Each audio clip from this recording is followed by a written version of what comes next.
Hello and welcome to another episode of Beyond the Bell. Today we have with us Sebastian Powell. He is the principal of the Eastlake School. To my right we have Mike DeSanto, who is the director of early childhood education and health and phys ed. And to the far right of me, I have Mr. Steve Figurelli, who is the principal of the Lake Hiawatha School. Today we're here to talk about the preschool program, early childhood program here. So when we thought about this podcast, we said to ourselves, what is it that we want to know about preschool? What is it we want to know about early childhood? So what is the importance of having a preschool program, also known as early childhood education? Mike, do you think you can answer that for me? Sure, yeah. I think it's important that students get a really great foundation prior to kindergarten, prior to coming in through K through 5. And our preschool teachers do just that. We have very specific special needs programs, an extended day program that's full day for severe disability students with autism. But then we also have other levels that go up. Okay. Transition classes and inclusion classes where it's less focus on special needs and more focus on acclimation and socializing. And that's really important for the overall development and coming into kindergarten. Thanks, Mike. And the reason that we have Sebastian and we have Steve here is because they are the two schools that house our preschool programs, correct? Yes. Correct. Yeah. So how many classrooms do you have in your building? So we have 8 preschool classrooms. We have 4 extended day programs and 4 half-day classes. So can you explain to the audience the difference between, extended day and half day? Sure. So our extended day classrooms, as Michael had shared, are for students with relatively significant disabilities. It's ABA. It's a merger of ABA and play-based opportunities for children to gather skills, both academic skills, social skills, language skills.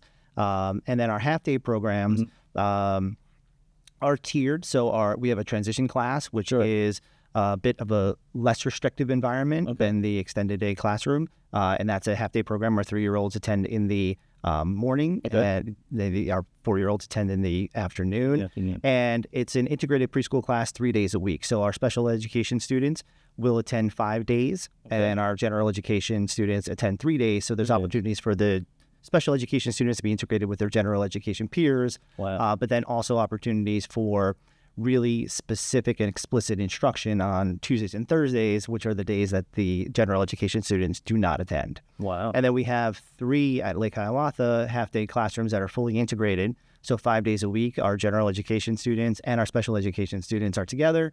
Again, our 3-year-olds attend in the AM and our 4-year-olds attend in the PM. Wow. So it's a very all-encompassing program that really serves the needs of the children and our community, and that's thanks to our teachers and our paraprofessionals and our support staff, as well as our related service providers who all do an outstanding job. That's a good point. Sebastian, how many classrooms do you have? We have 7 total preschool classrooms at Eastlake, 4 extended day, 1 transitional, and 2 inclusion classes. And 2 inclusion classes. When I said that's a good point, when I talked to Steve, talk about related service providers. Can you kind of explain to the audience what related service providers are? Yeah. Basically, the related service providers, basically the paraprofessionals, those who help out with the team. And I'm going to say being a principal of an elementary school with a preschool, I think is very unique and a great experience for me because you actually get to be a part of the building blocks and the development, the early development from whether it be early intervention or just the early childhood learning, basically from 3 years old up into 5th grade. So being a preschool to 5th grade school, I think Mr. Figurelli would actually agree, is just a unique experience that isn't like any of the other ones. So we're very fortunate. I feel very fortunate because I also get to collaborate with Mr. Figurelli a lot. So when you get to work with not only the preschool teachers, the CST teams, and the related service providers, who are the ones who come in and they're boots on the ground there, right? They're boots on the ground, whether they're one-to-one or shared paras, also any of the therapists, physical therapists, occupational therapists, speech therapists, the child study team. It really, when I say team, everyone has to work as a team. Everyone has to work. And when you see all of that come together and you see not only measurable but visible growth. Sure. And a student that may come in to you, you may see a student that comes to you at 3 years old who is nonverbal. Sure. And isn't formulating sentences, doesn't formulate words, and then will leave your school in 2 or 3 years Sure. ready for kindergarten and is, ready to be immersed, whether solo or with maybe another para. And you see the growth that the child has caught up with Sure. over time that may have been delayed in the beginning. Right. And, everyone at the end is just, you're just so happy to see the progress of those students. So when you touched on something that's pretty that's I want to talk about, you said growth. Like Mike, Steve, when we talk about growth, what are the goals? Like, in other words, are there goals involved in this growth? Like, can you kind of elaborate on that? Like, when we say we see growth, Sebastian said, what is that growth that we're talking about? Sure, and I would elaborate too. It's not just academic learning growth. It's not just cognitive, learning. Right. It's also social emotional. That's a very big chunk of social emotional. For our audience, can you kind of elaborate on that? Like, what is social emotional growth? Yeah, so the students, they need to have that socialization of being with other students, being with their peers, amongst other adults, experiencing simple daily tasks like being able to retrieve their own tissue to blow their nose. A 3-year-old might have trouble doing that, or self-advocating and being able to speak up and ask for that tissue or ask to go to the bathroom. These are simple social skills that we take for granted, right? We do. As adults, we don't always realize, or even older students or older children, they do it with such ease. Sure. But our 3 and 4-year-old population, especially with disabilities, has a little bit more trouble with that. And then, of course, there's the emotional side too, emotional learning, how to balance your own emotions. Right. A lot of our students at the 3 and 4-year-old preschool level they have language disabilities. So they have trouble articulating their feelings. Right. Are you angry? Are you sad? Are you happy? Right. So part of the integrated services or the related service providers, especially with the speech therapist, they work a lot on that, on the social emotional aspect and just trying to get students to be more self-advocating. Sure.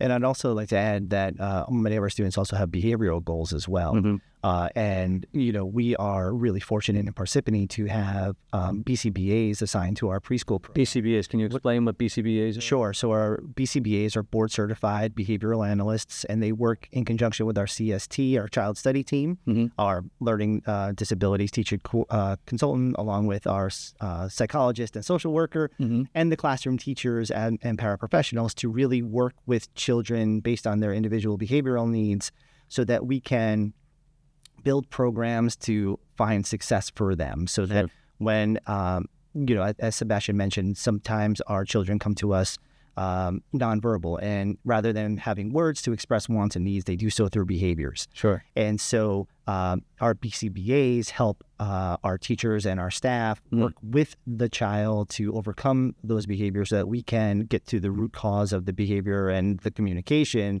And enable him or her to be able to effectively communicate and thereby effectively attain those goals that we are talking about. So there's a lot of teamwork that's involved in the preschool setting. 100%. Right? So, you have to be a real team player if you're going to work in a preschool classroom. Absolutely. Obviously, because, at any time during the day, you could have how many adults in the classroom?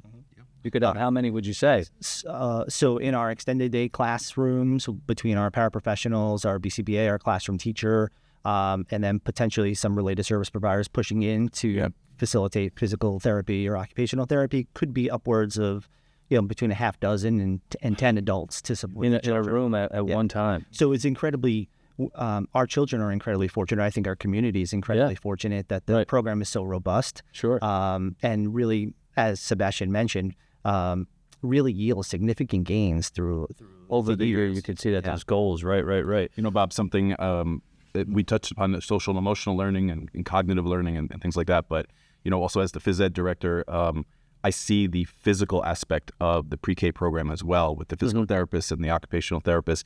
I did not realize how much core work is involved. When you say core work, Mike, what are you talking about? The core muscles that go from your whole torso on your rib cage all the way down to your hips and even your backside and your sides. A 3-year-old and a 4-year-old sometimes don't have the developmental physical ability to, say, stand up or get up from the floor or sit in a chair with correct posture. Right.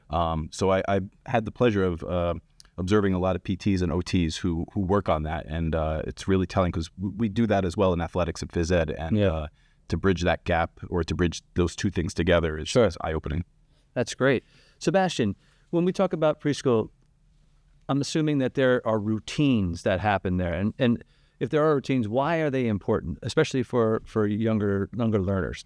I think younger learners, they need to get a structure. And they get a routine.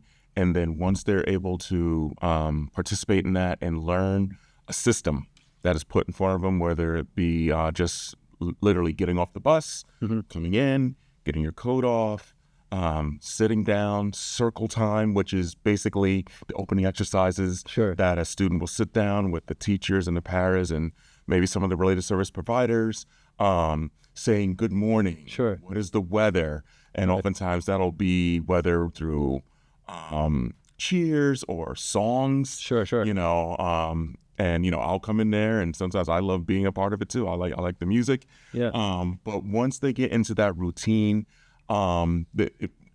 obviously it prepares them to work with their peers, work with teachers, learn independence, but also learn how to do things such as wait your turn, appreciation of other students' needs and whatever they're doing. And also, hopefully, it's something that they can also bring home. And then, you know, they can incorporate that with the school routine and home routine, and they get a system, and it really just builds upon itself over the years. See, Sebastian, that's a great point. I was going to ask the question, as a new parent or even a parent that, you know, may have other children, and you're coming into a preschool classroom setting, do the parents have a lot of questions? Like, in other words, where do they go if they have questions? I'm sure you guys have some sort of parent, you know, home school connection, but what is that? So every Friday, the teachers actually have some built-in time.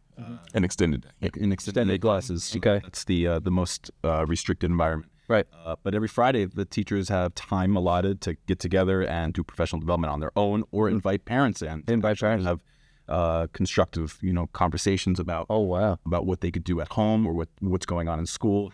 Do a lot of parents take advantage of that? They do. Yeah, we actually have a few parents every week who come in and meet with the teachers. The preschool teachers would absolutely want me to kind of convey a message to parents too about what they could do prior to coming into preschool. Simple things like visit the playground. You know, as a 2 or 3 year old that's going to start with our schools. We take this for granted, right? Come over to our school and use the playgrounds. Let the child get acclimated to those kind of things. Teach them how to unpack a backpack, how to pick up their backpack, put it on, zip up a jacket. These are such simple things, again, we take for granted. And let them do that by themselves, right? To try not to help them. Try to build some independence, I'm assuming, correct? Correct, yeah. Independence is so important. And grabbing a tissue, going to the bathroom, practicing going to the bathroom. When students come into the preschool program, they need to be potty trained, especially at the especially at the transition inclusion levels. That students, you know, they will be sent home if the potty training. So those are the things that we really need to enforce that with the parents at home. And if I may add, our staff does a phenomenal job at maintaining open lines of communication with our families. And so, you know, while we have information, of course, available on our websites, and parents can, of general education students, can connect with our PACE office at the district level, our classroom teachers routinely on a daily basis will go ahead and communicate with our families to share celebrations of things that were really positive, you know, in a particular day, or noticings or wonderings that they see or questions that they may have. And so that line of communication, that two-way line of communication, is always open. So we have, of course, our parent-teacher conferences, but on a daily basis, our teachers routinely communicate with families to answer any questions they have, to celebrate their children, and then to give you know, those practical advice tips that Michael was sharing. You know, establishing routines is so important in school, but it's only a portion of the entirety. You know, going ahead and ensuring those routines are established at home too, for you know, for dinner time or for meal time, or for you know, bedtime. Right? Absolutely. You know, that structure is so important to help ultimately build those independent skills that we're looking for. Yeah. So Bob, at the preschool level, because things are so basic. Right. The education really is a 24-hour Sure. cycle. Sure. So the home is extremely important. Whereas, at the school, You need to have that 3 to 6 communication. hours. Yeah. But it really is that 17 and a half other hours that where you can get that reinforcement. Sure. And it can be brought into, and it builds a comfort for the child and also a familiarity. Now, Sebastian, you and Steve have the only schools that have preschool in our district. What do you do with the older kids? How do the older kids, like, the fifth graders, our schools go up to fifth grade. What are you guys doing? Do the fifth graders want to be a part of that program? Absolutely. Yeah. We have a few programs that actually incorporate the grade level students to work with the preschoolers. Oh, wow. And they like it. They love it. They love it. Is that right? They don't like it. They yeah. absolutely love it. Yeah. Oftentimes we have a program where the fifth graders and the fourth graders will go in to do adaptive PE Sure. with the preschoolers. I think at one point every school year, every grade level, kindergarten through fifth grade, will come and do some sort of lesson cooperatively with the preschoolers. Is that right? So there's a mentoring aspect to it. There's a teaching aspect to it. And I'm sure that the older teachers like it, and because they get to talk to Teachers love it. The teachers sometimes get to see their former preschoolers come down and work with them. The grade level teachers love it because they actually get to do a collaborative lesson with the preschool. And how often does, like a fifth grade teacher or fourth grade teacher get to actually work with a preschooler, which makes like Eastlake and Lake Hiawatha very unique. And the preschoolers get to see, oh my God, these big kids are coming to teach me. Yeah. And then the older kids get to be like, oh my God, I'm a teacher right now. Like, they're respected. Yeah. It really is. Well, it's beautiful to see. Yeah, we've created similar situations at Lake Hiawatha where our fifth graders will connect with our preschoolers for literacy buddies almost. Where our fifth graders will read to our preschoolers and ultimately our preschoolers will read to our fifth graders. Yeah. So it's a really reciprocal sort of relationship where they become fifth graders serve as role models, as mentors, and it's just a wonderfully enriching experience both for our students and staff alike. And then we have our fifth graders serving as safety patrols to support our preschoolers as well during arrival and dismissal so that we can ensure that they remain safe. Absolutely. And as Sebastian touched on earlier, the idea of us, at Lake Hiawatha and Eastlake being a pre-K through 5 school is a really unique and exciting opportunity because unlike any other sort of grade level in terms of elementary, middle, or high school, potentially we have 8 years to cultivate relationships with our families, right? Our 2 years in preschool and then 6 years from K to 5, which enables us to really solidify not only the relationships, but the growth of each and every child. And so to see a child from our preschool matriculate to our kindergarten, to watch him or her grow, it's just so enriching and rewarding. It's satisfying, right? At the end of the day, when you're a principal and you see them, you're growing and you see them go, it's great. I remember. And there's a source of pride. I'm sorry. It's just a source of pride for our staff too, to be able to, see, Steve entering third grade, as a 3-year-old, and then, move on as a fifth grader, those 8 years, and see how much he's grown, not only physically, but academically, emotionally, socially, behaviorally. It's really rewarding. And the students have a connection to the school. Yeah. You can tell. They like it, Those right? who complete like that many years, it's like, Well, listen, you guys have been excellent guests. You've been informative. We're going to wrap it up. Is there any final thoughts about preschool here? I just really appreciate the opportunity, to have the conversation and to celebrate our preschool program. I think, it's a source of pride for our district. Absolutely. There are so many dedicated professionals that that work on a daily basis to support our students and our families' children. And so to really give an opportunity to celebrate them, our teaching staff, our paraprofessionals. We are just good people, right? And our patient, paraprofessionals are kind. incredible. Those and they are hard workers, I tell you. Absolutely. So, and of course, our related and they're always in a good mood. Every time you go by a preschool classroom, they're always in a good mood, those teachers. And the paras and the related service providers. There's a joy. Not that our other staff aren't, but, you see those little faces and they're just happy. There's a joy in working in an elementary school in general, but certainly in an elementary school with a preschool. It's, 2 days are the same. And there's just a joy, there's an excitement, there's an enthusiasm, and we're blessed. We are blessed. That's great. Mike? Yeah, I would echo just what Steve said. There's a genuine love and affection that I can observe, which is rare. Like to see to see that exude out from the teachers and the paraprofessionals towards the students, and it even goes back the other way. The students absolutely love their teachers and their paraprofessionals and the related service providers. They work very hard, and so do the students. Yeah. And Sebastian? Yeah, I'm going to echo Steve and Mike. I'm just going to give, another shout out to the staff. I mean, it is a very special person who wants to work with that population, with the preschool population. But I'll tell you right now, when I'm having a rough day, the classrooms I walk to are the preschool classrooms. From what I've seen and from what I've experienced, the parents of those preschoolers are just real happy. Fantastic. To be there too. So Sense of relief. Well, listen, you guys have been great. Fantastic. We're going to end another edition of Beyond the Bell, and this was fantastic. Okay. So Thank you for having us. Signing off. You're welcome. If you like it, hit that like button. Thanks.